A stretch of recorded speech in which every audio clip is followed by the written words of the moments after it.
Hello, my name is Zachary White. I'm going to be presenting my PowerPoint with IV compliance today.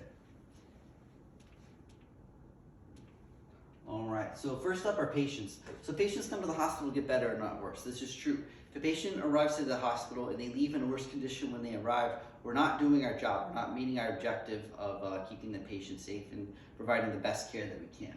So every patient that does come into the hospital will go through the ER. And almost every patient that goes to the ER will almost always get an IV inserted into them.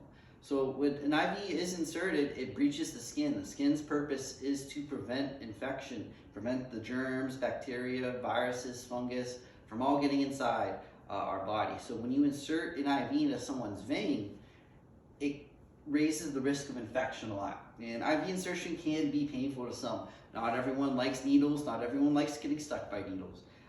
Putting an IV in someone's elbow where they bend all the time, it can be painful and inconvenient for the patient. So this leads to my question for the patients in 300 rooms on Fort Tower.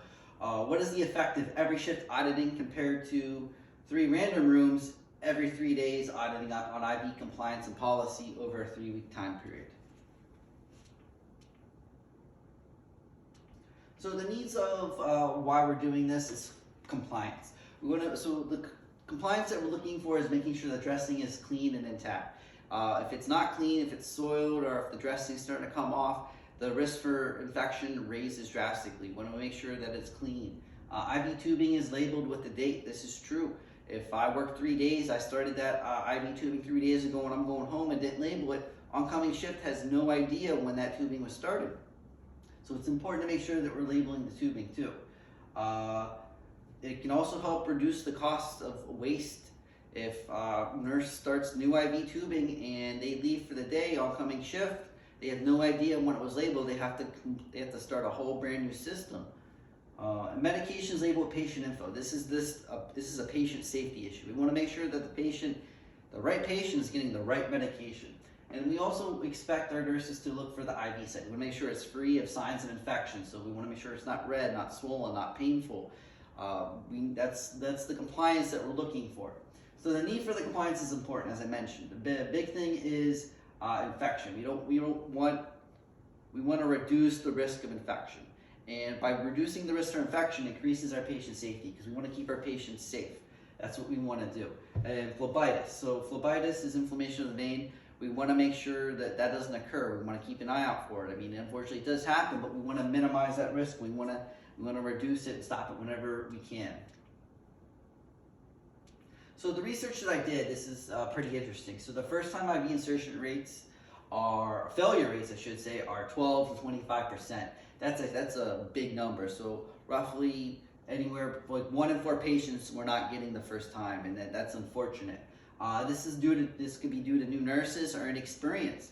So as I mentioned, every patient that comes to the hospital will go through the ER. Those ER nurses are inserting IVs in them. They are very experienced, and when the patient transitions up to the inpatient unit, not all the nurses are able to do IVs because they've already been started down in the ER, and if it does fail when they're in the patient unit, it just gives them limited chances to start that IV.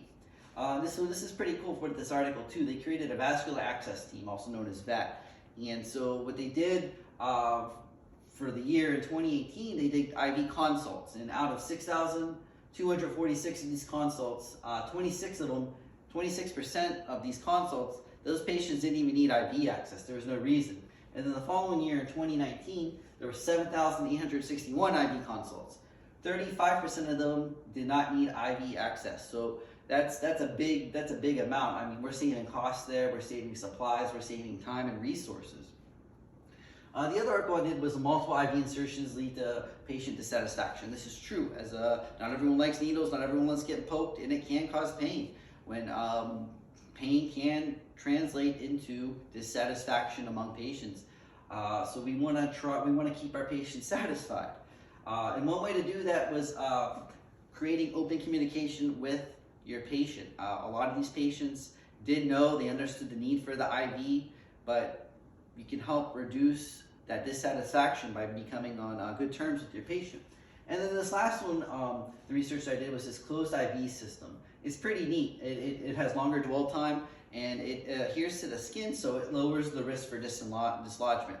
And being that it's a closed system right here too, it helps reduce the exposure to blood. I mean, our current needles, we stick our patients, and when we connect our tubing to the needle, that blood tends to come out, and that, unfortunately, we're being exposed to blood-borne pathogens possibly.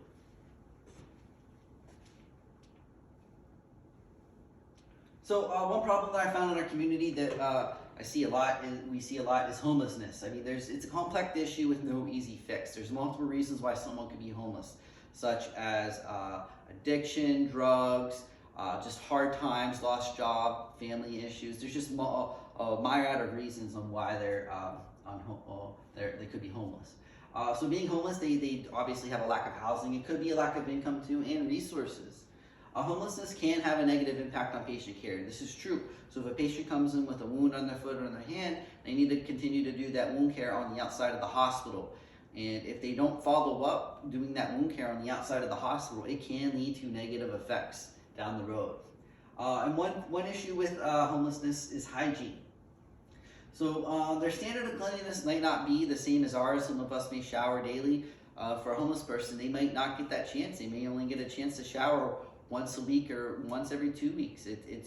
It's unfortunate because of the lack of resources. But when your skin's dirty, it reduces the skin integrity. So the way that translates is one reason why we're going to do these IV compliance. We want to make sure that these infections are reduced. We want to make sure that the nurses are doing what they need to do. So the solutions to the homelessness, though, every homeless person should get a social worker consult regardless. Just have the social worker pop in, talk to them. We'll give them a packet of resources, a list of shelters and where they can go. Give them a bus pass for 24 hours. That way they can go wherever they need to go in the city. And then guidance. Some of them might not have access or might not know where to go to get assistance, Medicare or Medicaid. That could just be a lack of knowledge, and we want to help fill that gap and give them that knowledge if they don't have it. And then offering to schedule follow-up appointments. Again, as I mentioned with the wound care, we want to make sure that our patients are following up with the doctors to help manage their conditions on why they came to the hospital. So the proposal that I want to do is the need for IV compliance is important. The main thing is patient safety. We want to make sure our patients are safe. We don't want them to be in a worse condition than when they arrive. And we want to keep our nurses accountable. So we want to make sure our nurses are doing what they need to do, because this is going to equal best practice. If our nurses are doing what they're supposed to do, that is the best practice, which will equal patient safety.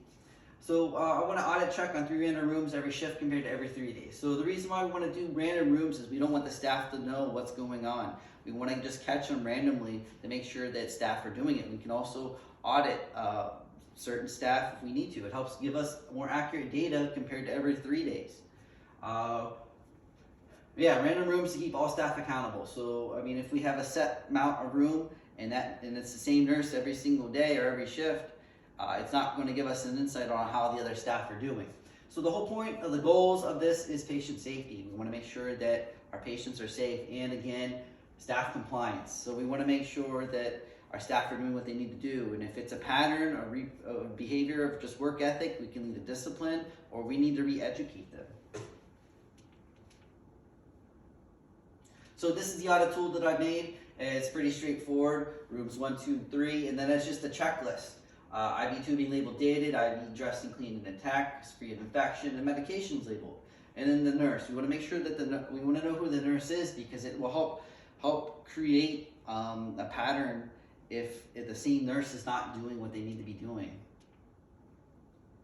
So this is the timeline that I have constructed. It is flexible. When I get this roll in May, and then June, I want to end the audit because it'll give the 3-week time period, and I want to start compiling that data. I want to present it at July sometime. So evaluation of the data, we're going to compile and analyze all the data. I'm going to see if if audit checks are better for staff compliance every shift compared to every 3 days. So doing it every 3 days, it just leaves a window gap, and it helps. Doing it every shift will allow us to collect more data quicker and over the long period of time. If you're doing it every 3 days, it's not going to yield as much data as we need. It also gives leadership insight to see if staff are complying with the policies. Again, if the staff aren't doing it, we can discipline or re-educate, and if we find out that it's not just one particular nurse, but like most of the nurses, we might need to take this hospital-wide, because it could just be a lack of education or leadership's not doing, getting the compliance across. So the whole point of the goal of doing this project is patient safety, as I mentioned. We want to keep our staff accountable and make sure they're complying with the policies that are laid before them, and re-educate as needed. A new nurse, we may need to re-educate a new nurse as opposed to a nurse that's been here for 20 years. We need to keep them accountable. So conclusion at the end of my PowerPoint, IV compliance is important. We want to make sure that our patient's safe. And again, if we keep our nurses accountable for the best practice, it will equal patient safety. And this tool that I designed, hopefully it'll help analyze and compile the data, and it'll help see if patient safety is being achieved through compliance. And it'll give leadership an idea to also assess the floor staff.